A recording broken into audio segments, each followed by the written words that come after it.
think they wore them for about 10 minutes and took them off. But my youngest like loves Harry Potter, so at least I'm still getting use out of them. And then one year the librarian hung them, like had a display, and I was like, well, at least like they're helping somebody. But after that, I was like, okay, this is so stupid of You me. can only advance your lead by But playing.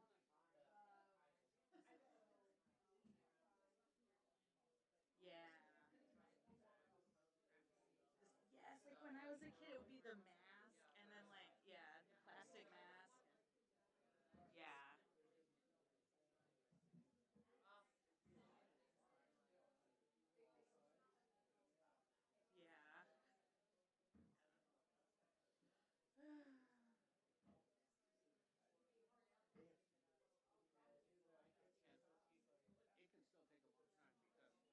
score 12.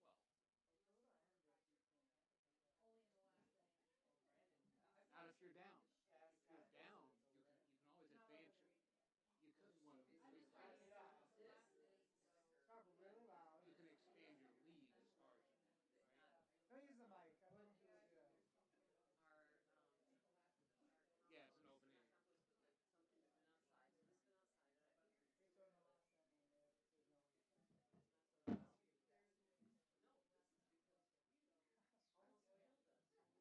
inning, there's no reason. I'm just is that I always can, especially in our neighborhood. Our neighborhood's next door. In your in your division, can you steal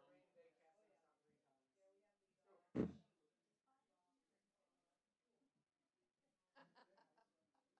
You all were looking. So you want me to stop talking? It's all in the name of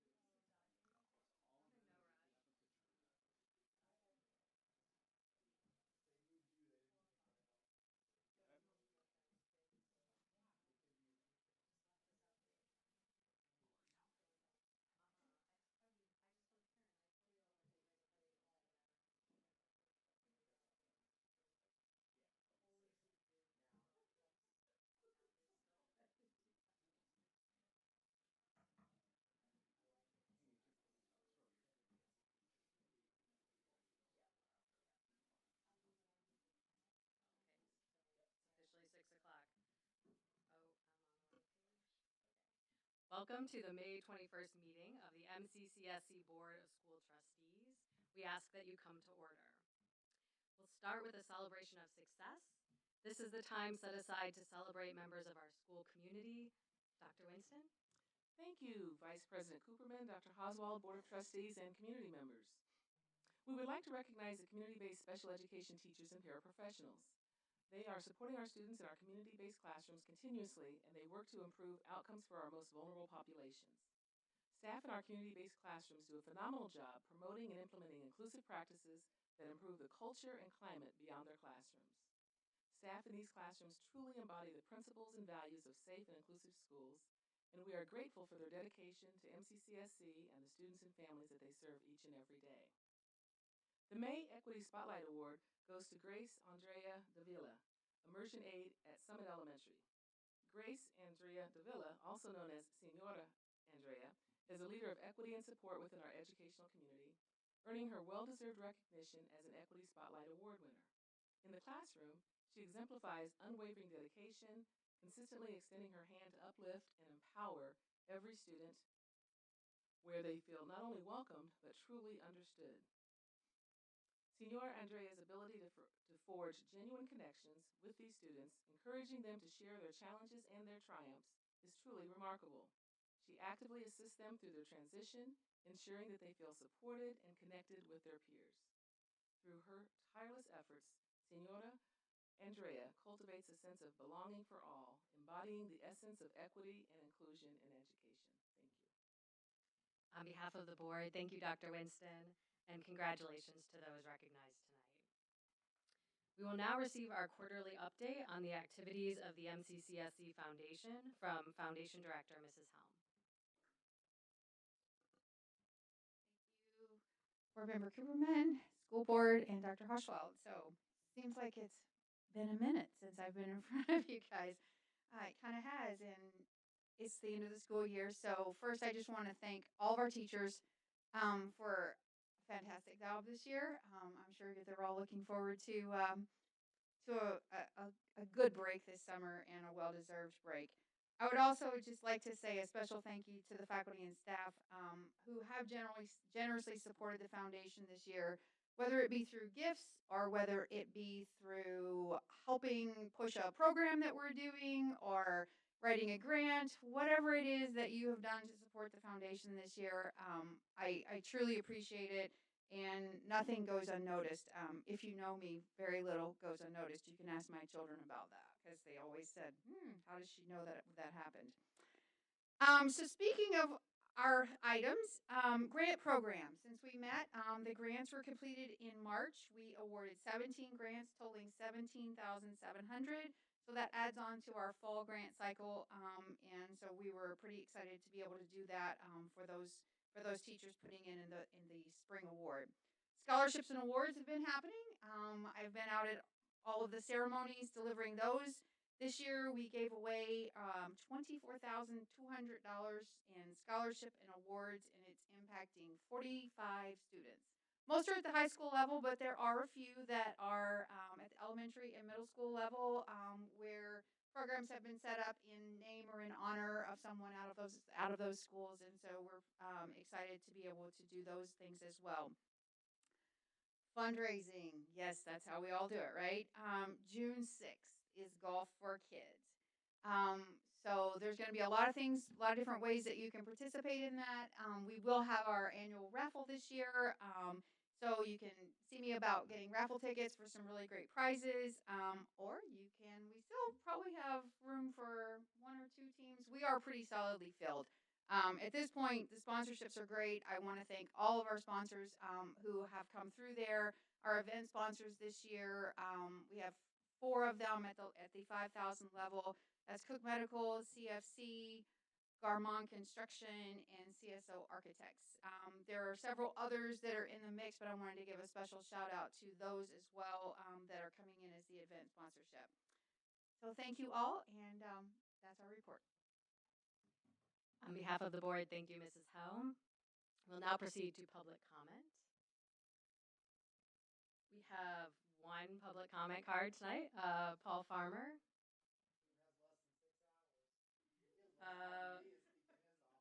I don't know if you need these reminders, Paul.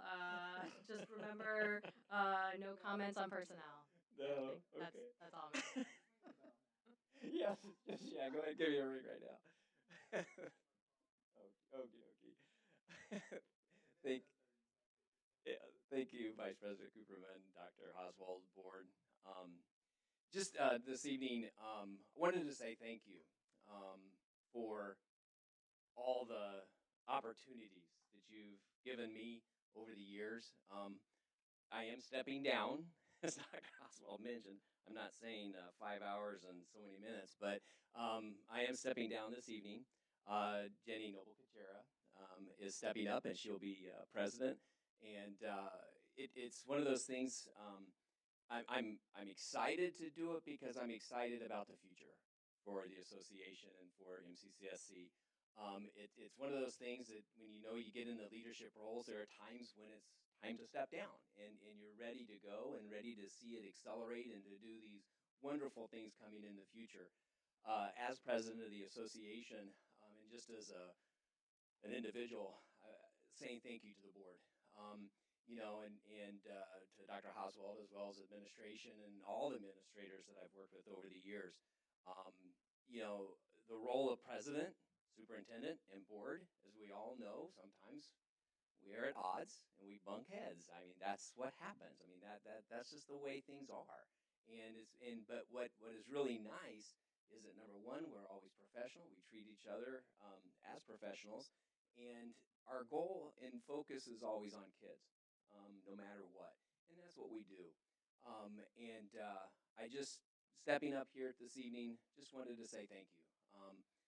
I know in the different capacities, as you guys are going to vote in the report here later on, I'm not going anywhere. I will be working on some things with the school corporation, getting a new evaluation model, and hopefully some working with some of our mentorship with some of our new teachers. So just thank you. Thank you for everything, and seeing you around. Thank you, Paula, and thank you for your service. All right. Now we are moving on to the consent agenda. The consent agenda tonight includes the memorandum from the executive session held on April 22nd, 2024, minutes from the regular board meeting held on April 23rd, 2024, ECA expenditures, annual request for overnight out-of-state field trips for the 2025 school year, financial report, April 2024, appropriation balance report, April 2024, register of claims, May 21st, 2024, payroll register and payroll claims, April 2024. Do I have a motion regarding the approval of the consent agenda? So moved. Second. Thank you.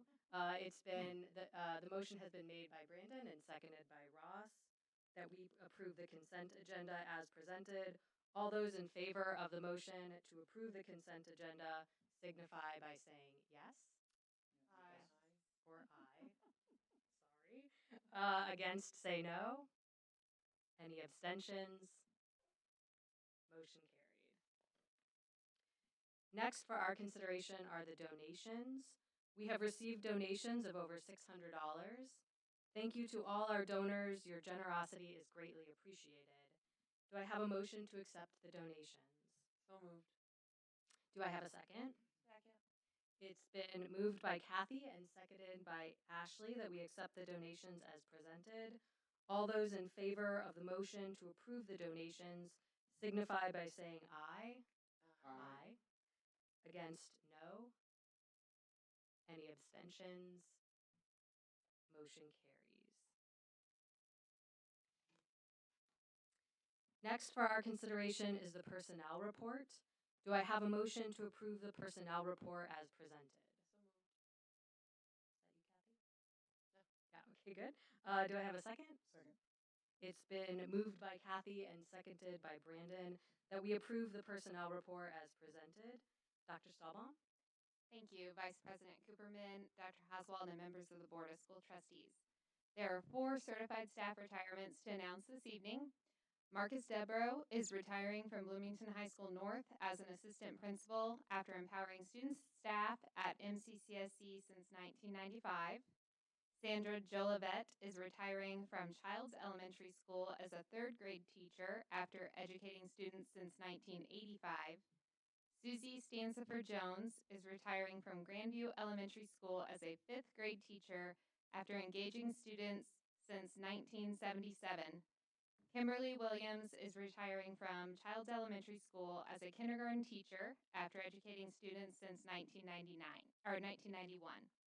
Thank you, retirees, for your many years of service at MCCSC. At this time, I request that you please approve the personnel recommendations as presented in the board packet. Thank you, Dr. Stahlbaum. Do we have any comments from the board? Just wish those teachers well. My children have had many of them. I know the great work that they've done. Any other comments? All those in favor of the motion to approve the personnel report signify by saying aye. Aye. Against, no. Any abstentions? Motion carried. We will move to the contracts. Do I have a motion to approve the contracts as presented? So moved. Do I have a second? It's been moved by Ross and seconded by Ashley that we approve the contracts as presented. Mr. Kenny? Good evening, Vice President Cooperman, Dr. Oswald, members of the board. There are 18 contracts before you this evening. I recommend approval of the contracts as presented. Thank you. Do we have any comments from the board? All those in favor of the motion to approve the contracts signify by saying aye. Aye. Against, no. Any abstentions? Motion carried. The following policy is presented for the first reading. Policy 5136, wireless communication devices. Ms. Harmon? Sorry, get over here. Oh, that's me. Okay. Good evening, Vice President Cooperman, Dr. Oswald, and members of the board. I present to you for a first reading an update to Policy 5136, wireless communication devices. This policy has been amended to comply with Indiana State Enrolled Act number 185. Are there any questions? As this is the first reading, no action is required. The policy will be presented for the second and final reading at the June meeting. Please let President Hennessy or Dr. Oswald know if you have any questions. It's now time for our district updates. Dr. Oswald, do you have any updates for the board? Yes, good evening, board. Just a reminder that we have done 8 extensive presentations on the strategic plan. Next year, the 24-25 school year is technically the third and final year of the strategic plan. And as part of that, the new administration will be working with the board then to begin the conversation in the community of crafting a 2025 to whenever, 2028, 29, depends how long you want it to be planned. So again, all of that information, and there's a wealth of data. You've seen, heard about 30-minute presentation at each meeting. So all of those are online, as well as all of the data and the extensive work that's been done this year, and quite honestly accomplished with the strategic plan in the second year. If you recall, the first year we really spent defining what outcomes we wanted, and then this year presenting the first year of that data, showing the improvement in those areas, and then next year would be the second year. So that's the only district update we have tonight, and I know there'll be much more good things to come from the strategic plan, third year of this strategic plan, as well as the planning process that you will undertake next year. Are there any comments from the board? I did want to update quickly on the redistricting contract. Just to kind of get it out there, on May 6th, we got that contract signed. And then on May 16th, we had a launch meeting with Preston Smith, who runs that company, in attendance for myself, Ashley, Brandon Schur, Mr. Twilliger, and Dr. Winston.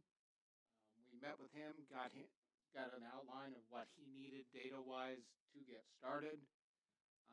He expects to have some proposals to us for what catchment zones would look like late June to early July. One of the things that he discussed was, we will need to address our transfer policies if we're going to make a redistricting for SES balance to work. He's also going to be working on a 10-year enrollment projection as to how things are going to look, taking into account things like the 4,200 housing units that the city council approved this weekend. I believe that would be in Summit right now, but I'm not sure. So those are things that we're going to have to consider, but that work is underway, and we should hear something in June or July. Thank you, Ross. That seems more ambitious than they said it was going to be. Didn't they originally say October? Well, they also said that Adam has really good data. Yay. So, he's going to have some good foundation to work with to get some initial proposals in place. Other comments from the board on district updates or on updates about redistricting? I just want to comment on Paul leaving. What a public education advocate and amazing leader we've had in him. And before I ever got on the board, Paul was really helpful to me in understanding the situation both locally and how the state connects to the local in terms of policy and politics. And I think that Paul has been just an amazing advocate at the State House, and also just here for his teachers while always centering the kids. And I just can't say enough good things about you, and I am excited to see Jenny and sad to see you go. Thank you, Kathy. Any other comments from the board on anything? Well, I neglected to say thank you for the district update. Thank you for the district update, Dr. Oswald. Or did I say that? Maybe I did. Okay, it's my first time, so all right, thank you. All right, and no other comments from the board? I think that's a wrap. So the next regularly. Nope. Just kidding. Didn't we just do that? No, that was No, policy. That was the Okay. strategic Don't anybody go. Plan. We always do strategic plan. We do board comments and Okay. And I would pass, but I have something that my executive assistant, who does amazing work, has scripted for me, and so you don't want to get me in trouble. No, I don't. So you want me to do my script? And finally, Dr. Oswald, do you have any additional information I to share with do. us tonight? Vice Ah, President fancy. Cooperman. So MCCSC graduation. Of course, today was the last day of the 23-24 school year, and we're looking forward to the commencement ceremonies this week, celebrating the class of 2024. Of course, tomorrow we do have our final teacher day, which is Wednesday, May 22nd. The Bloomington Graduation School holds their commencement for 28 graduates on Thursday, May 23rd. That's at 6 p.m. at Tri-North Middle School. The Academy of Science and Entrepreneurship, ASE, it's frequently called, will celebrate 21 graduates on Friday, May 24th at 5 p.m., also at Tri-North Middle School. I had a chance to, when I was making my rounds, to be at that school again today, and they do amazing work. Bloomington High School South will honor 398 graduates at commencement on Saturday, May 25th. That graduation is at 10 a.m. The event is held in the South Gymnasium. Bloomington High School North will hold commencement for their 372 graduates on Saturday, May 25th, beginning at 2 p.m., and that event will be held at the North Gymnasium. Lastly, we want to acknowledge the MCCSC Adult Education Graduation Program. It was held on Wednesday, May 7th, and we honored 129 graduates at the Bloomington High School South Auditorium. It's a great event. It's always nice to hear a graduate of that program come back and speak. Just a special evening. Director Albright just does a great job with that program, and we're grateful for that. Our graduating class this year received nearly $7 million in scholarships, earning over 6,000 dual credits. 71%, which is above the state's threshold or goal, will be attending a 2 to 4 year post-secondary institution. And full disclosure, as I say every time I give these statistics, that we know that college attendance often most closely correlates with poverty. And so we want to be mindful of that, but we also want to celebrate the 71% that will be attending a 2 to 4 year post-secondary institution, which is more closely in line with some of the state targeted goals. We want to honor all of our graduates from the class of 2024. Of course, I wish them the very best in their next journey in life. Our Riley Children Foundation 2024 class of Next Generation Philanthropists. Tegan Bullock, a senior at Bloomington South, was honored as the 2024 Riley Children's Foundation Next Generation Philanthropist as part of South's dance marathon. He not only worked on raising funds for Riley's Children Foundation, but creating meaningful connections in serving others, and we'd like to recognize him. And then lastly, I also want to give my appreciation to Paul Farmer. Paul was one of the first people I met as the MCA president.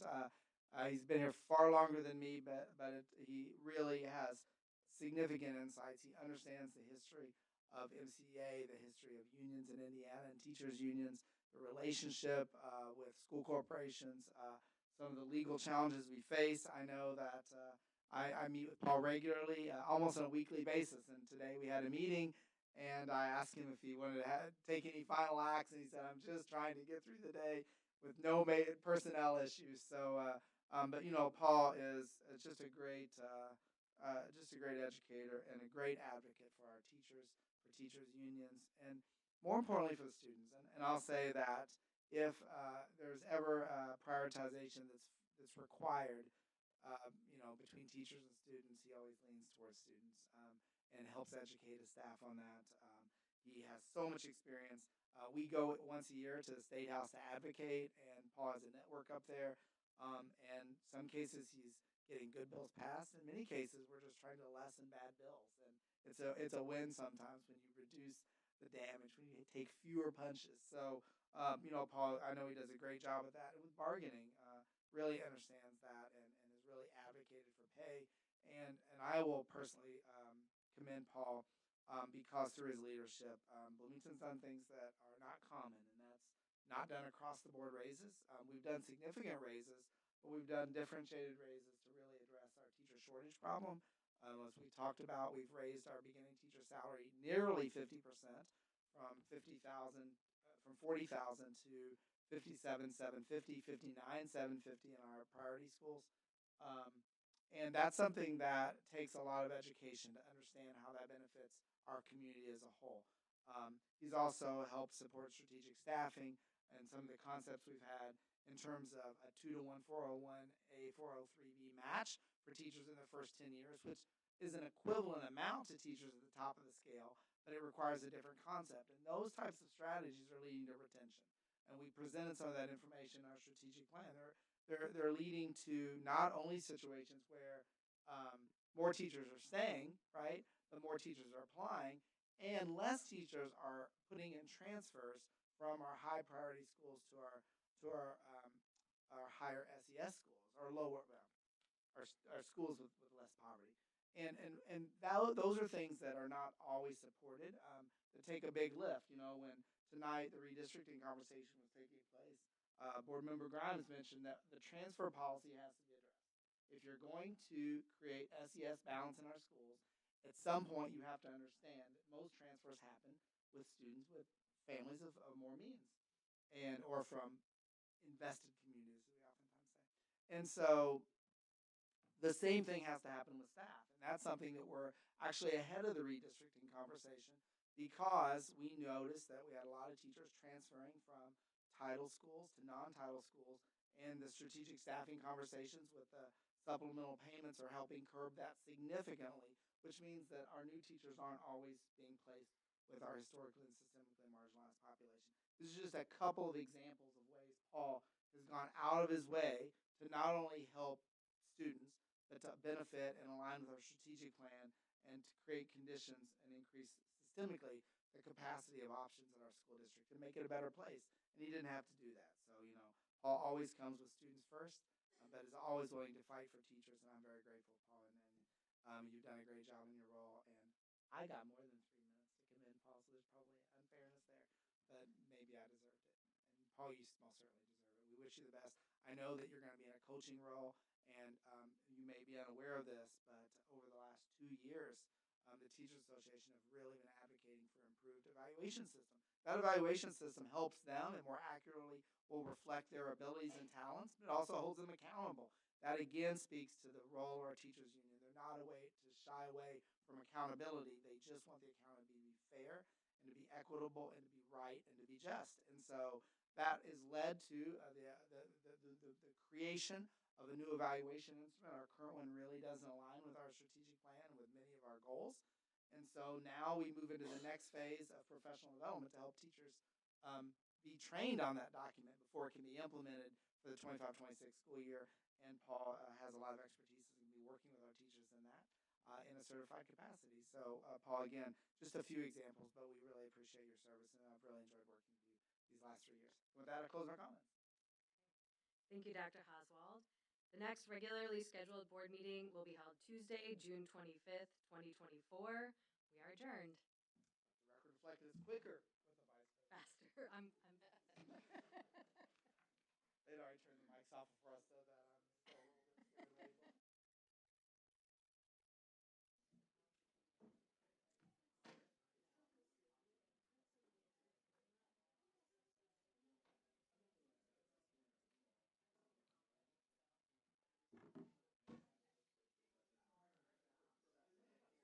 No, I set the record.